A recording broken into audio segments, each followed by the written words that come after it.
নয়না আয়নার সামনে দাঁড়িয়ে চুলো চিরুনি করছে আর মিটমিটি হাসছে।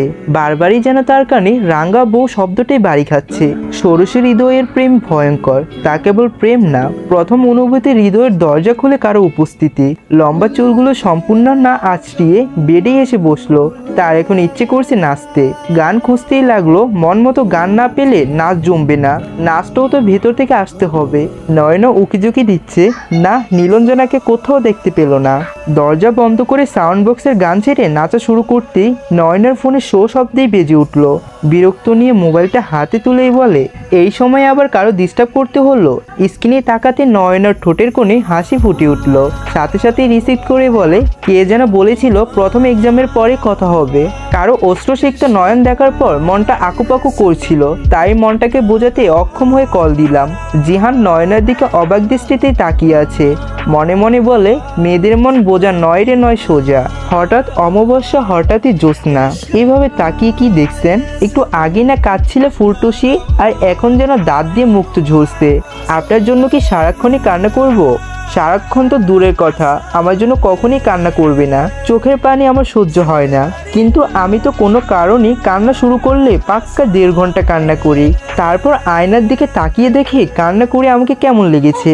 জিহান আটি হাসি দিয়ে বলে, আগে তোমাকে পাগল ভাবতাম, আজ কনফার্মই হলাম। ফোন রাখুন তো, এখন আমি নাচবো।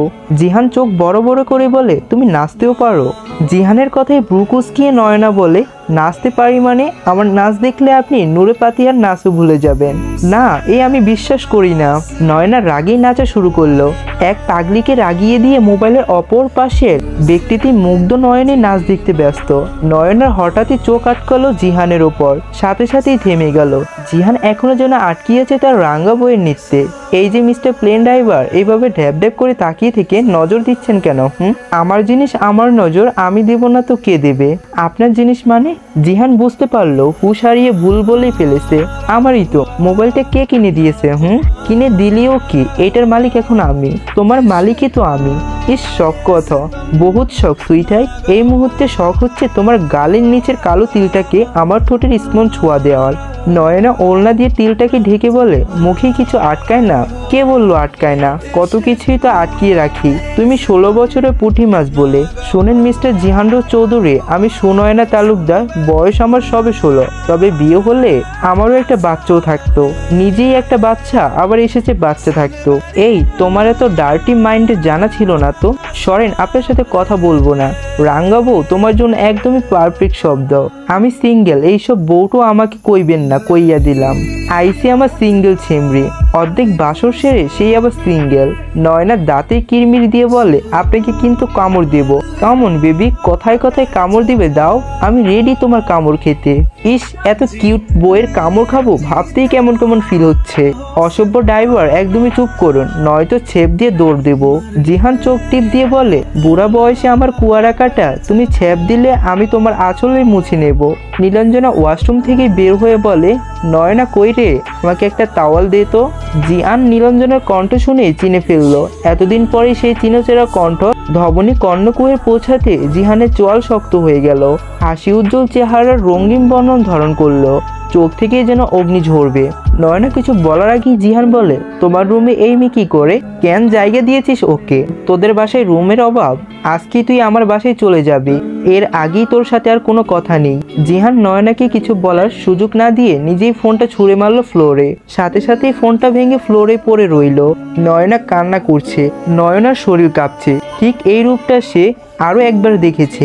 নয়না চিৎকার করতে চাইলো, কিন্তু তার মুখ থেকে শব্দ আসছে না। প্যানিক আটাক করেছে নয়নার। নীলাঞ্জনা ওয়াশরুম থেকে বের হয়ে দেখে নয়নার হাত পাও কাঁপছে, চোখ থেকে অনবরত অশ্রু ঝরছে। নীলাঞ্জনা নয়নাকে জড়িয়ে ধরে বলে, নয়ন তোর কি হয়েছে? বল আমাকে বোন আমার। নয়না কিছু বলতেই পারছে না, নীলাঞ্জনাকে আঁকড়ে ধরে আছে। সেই দিন রাতের দৃশ্যগুলো চোখের সামনে ভাসতে লাগলো। ধীরে ধীরে নয়নার চারপাশ অন্ধকার হয়ে গেল। অনিকেত আজ খুব বিরক্ত। এই হসপিটালের পর চেম্বারটায় বসাটা তার কাছে মহা বিরক্তকর কাজ, কিন্তু টাকা তো দরকার আছে জীবনে। এই রোগী দেখলে 700 টাকা ভিজিট, এই ইনকাম তো কোনো ডাক্তারই মিস করতে চাইবে না। হাতের ঘড়ির দিকে তাকিয়ে দেখে 11টা ছুঁই ছুঁই, ইচ্ছে করছে সব রোগী রেখে পালাতে। এটা শেষ রোগী আজকে, 50 নম্বর সিরিয়াল। রোগী এসে বসে আছে। অনিকেত এতক্ষণ চোখ বন্ধ করে রেখেছিল, মাত্রই চোখ খুলে বলে, আপনি? ডাক্তার, আমার হৃদয়ের ব্যথা। আপনি তো কার্ডিওলজি ডাক্তার, আমার হার্টের রোগ ঠিক করে দিন। সাইনার কথা শুনে অনিকেত বলে, আপনার কাছে কি এইসব কৌতুক মনে হচ্ছে? সকাল 8টায় বের হয়েছি, এখন পর্যন্ত ঠিকঠাক মতো নিঃশ্বাস নিতে পারছি না। আর আপনি এই 3 ঘন্টা ধরেই এই আজাইরা আলাপ করার জন্যই বসেছিলেন? আপনার মতো রসিক মানুষ রাগও করতে পারে। অনিকেত কোট গায়ে পড়তে পড়তেই বলে, আমি এখন বের হব। সাইনা অনিকেতের পিছু পিছু বের হয়ে বলে, আপনার বউ নেই, আমারও বর নেই, আমাদের মধ্যে কত মিল, তাই না?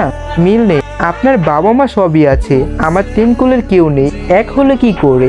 বিয়ে করবেন আমায়? অনিকেত থমকে দাঁড়ালো। রিক্সা ডেকে সাইনাকে উঠতে ইশারা করলো। সাইনা উঠে বসতেই অনিকেত রিক্সাওয়ালা মামাকে বলে, মামা ওনাকে বাসায় পৌঁছে দেবেন। সাইনা দ্রুত নেমে অনিকেতের হাত ধরে বলে, এই রাতে একা কি করে যাব? দয়ামায়া নেই নাকি? হাত ছাড়ুন, আমার শরীর আমার বইয়ের জন্য সংরক্ষিত, এইখানে টাচ করা অন্য নারীর জন্য অবাধ্য। মান্নার চোখ বন্ধ করেই বলে, আই লাভ ইউ। জাহিন অবাক হলো না। মেয়ে মানুষ নার্ভাস হয়ে গেলে ভুলভাল কাজ করেই বসে।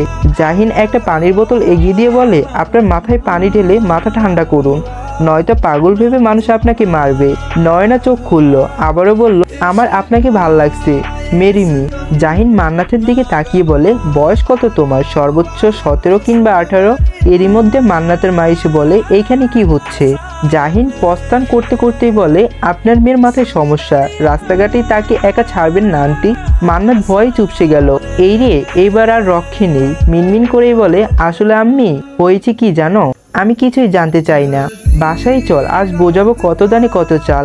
আমি তো বুঝি আম্মু, যতটুকু দান চাল তো ততটুকুই হবে। মান্নাত জিহ্বায় কামড় বসালো, ভুল টাইমে ভুল কথা বলে ফেলেছে, আজ বাসায় গেলে তুল কালাম হবে। জাহিন ফিরে আসতে অন্তর বলে, তুই আবার কবে থেকে মেয়েদের চেক আউট করিস? সেই দিন স্কুলে, আজ আবার রাস্তায়। চুপ কর শালা, জাহিন চৌধুরী মেয়েদের চেক আউট করে না, মেয়েরা জাহিন চৌধুরীকে চেক আউট করে। কতবারই বলেছি শালা না সমন্ধি বলবি, ঘাড়ের নিচে না খেতে চাইলি চল এখান থেকে। ছি, আমি মেয়ে না, তুই লেজ। কবে হলি শালা? এইবার তো রক্ষে নেই।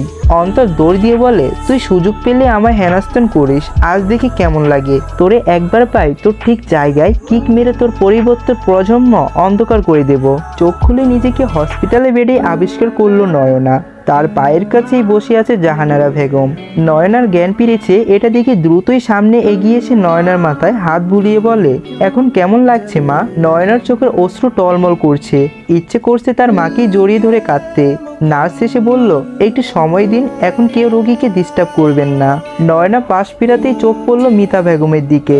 এগিয়ে এসে নয়নার চোখের কোণে জমে থাকা অশ্রুটুকু মুছে দিয়ে কপালে চুমু দিয়ে বললেন, দ্রুত সুস্থ হয়ে যাও। নয়নার কেন যেন ইচ্ছে করছে না কারো কথার উত্তর দিতে। রাতেই নয়নাকে বাসায় আনা হয়েছে। একবারের জন্য নিজের মোবাইলটারও খোঁজ করেনি। বালিশেই হেলান দিয়ে বসে আছে, চোখ ভর্তি অশ্রু, মস্তিষ্ক ভর্তি টেনশন। হঠাৎ মাহবুব তালুকদার এক গাদা লাল শাক নিয়ে রুমে ঢুকলেন। ফিলিং স্টাইলে হাঁটু মুড়ে জাহানারা বেগমের সামনে শাকগুলো বাড়িয়ে দিয়ে বলে, হ্যাপি হার্টডে। জাহানারা বেগম ভ্রু কুঁচকিয়ে বলে, বুড়ো বয়সে ভীমরতি ধরেছে। নয়না হাসছে, মাহবুব তালুকদারের হৃদয়ও যেন হাসছে। পৃথিবীতে এই একটা নারী যার চোখে কোনো অশ্রুই তার সহ্য হয় না। কিভাবে তার মুখে হাসি ফিরিয়ে আনবে, পৃথিবীর সব সুখী তার পায়ে এনে রাখবে, সেটা যেন তার প্রধানই কাজ। নয়নার হাসি মুখেই বলে, আম্মু বাবা তোমাকে এখনো কত ভালোবাসে দেখেছো? হাঁক দিতে শাক নিয়ে এসেছে। নয়নাকে দুপাশ থেকে দুজনে জড়িয়ে ধরে মাথায় চুমু দিয়ে বলে, এইভাবে হাসবি, তুই হাসলেই আমাদের পৃথিবী হাসে, তোর মন খারাপে আমাদের পৃথিবীর ভূমিকম্প শুরু হয়। নয়না শুধু এই মানুষ দুটোর জন্যই সেই দিন বিয়েতে অমত করতে পারেনি। এদের ভালোবাসার কাছে তার সব কষ্ট, সব ত্যাগ তুচ্ছ। জানালার গ্রিল আঁকড়ে ধরে দাঁড়িয়ে আছে জিহান। মোবাইলটা ভেঙে ফেলেছে, চোখ দুটো বন্ধ করলেই বেশি উঠেছে এক অসহায় নিষ্পাপ মুখোশী। জিহানের এখন সিগারেটের প্রয়োজন, কিন্তু সিগারেট তার হাতের নাগালে নেই। জিহান বেডের উপরে বসলো, চোখ বন্ধ করেই বলে, সরি পাখি, আমি না চাইতেও বারবার তোমার কোমল হৃদয়ে আঘাত করছি। আমি তোমার মায়ায় জড়িয়েছি খুব অল্প সময়ে। মায়াবতী, তোমার মায়া কাটবে কি জানি না, তবে আমি তোমার ভালোর জন্যই আমাকে তোমার থেকে সরিয়ে নেব। আমি তোমার কষ্টের কারণ হতে চাই না। তবুও আমি অপরাধী তোমার ছোট হৃদয়টাকে ক্ষতবিক্ষণ্ণ করার অপরাধে। তোমার মতো নিষ্পাপ এক ফুলকে কলুষিত করেছি। তুমি আমাকে ক্ষমা করে দিও মায়াবতী। সাইনার পাশে অনেকের চুপচাপ বসে আছে একই রিকশায়। অনেকের বাস্তবতা বুঝেই সেই জানে পৃথিবীটা কতটাই কঠিন। বাবা মা না থাকলে তার দুনিয়া কত নির্মম। এই যে হার্টের ডাক্তার, আপনি হার্টের ডাক্তার হয়ে আমার হার্টের চিকিৎসা কেন করবেন না? তুমি না জাহিনকে ভালোবাসো? ভালো আমি এই জন্মে কাউকে এখনো বাসিনি, তবে জিহান আর জাহিন ভাইয়া আমার চাইল্ডহুডের ক্রাশ। জাহিন ভাইয়ার রাগী গম্ভীর সব সময় পড়ালেখা আর পড়ালেখায় ডুবে থাকতো, তাই আমার পছন্দ ছিল জাহিন। ছোট থেকে ও কোনো বিষয়ে সিরিয়াস হতো না, সব সময় নিজের মন মর্জির মতোই চলতো। তাই ভেবেছিলাম এরই বিয়ে করে আমিও মন মতোই ঘুরতে পারবো।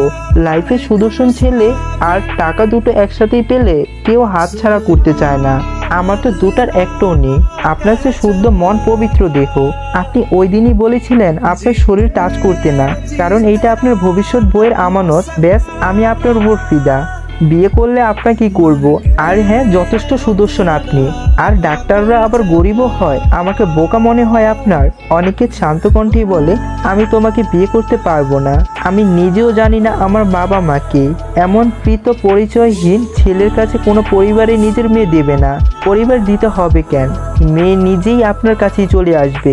দূরত্ব ঠিক রেখে কথা বলুন। সাইনা হুট করে এক অকাজ করে বসলো। হঠাৎ অনিকেতের দুহাত ধরে ঠোঁট ডুবিয়ে দিল অনিকেতের ঠোঁটে। প্রথমবার কোনো নারীর স্পর্শ অনিকেতের শরীরে যেন বিদ্যুৎ বয়ে গেল।